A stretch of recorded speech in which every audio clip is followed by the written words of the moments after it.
Now that we are a couple weeks into the new changes after the NAR settlement, how has that impacted your job and your team's job as a realtor?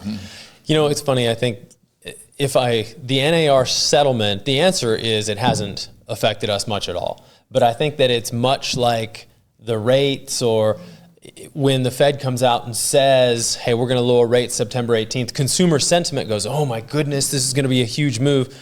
All the consumer sentiment around, oh, the NAR settlement, I get asked all the time, it has to have really affected your business.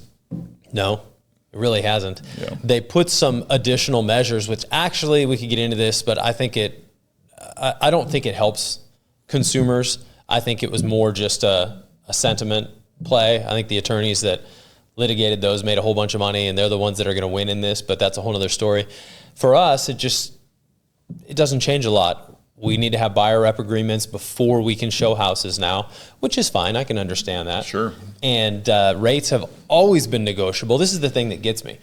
Rates have always been negotiable. What we charge in fees for sellers or buyers, and they're still negotiable.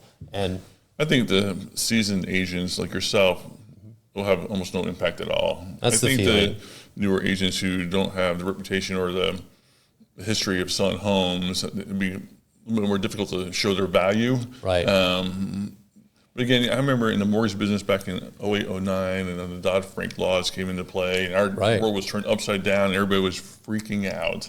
And we were like, oh my God, how are we going to do business going forward, all these changes?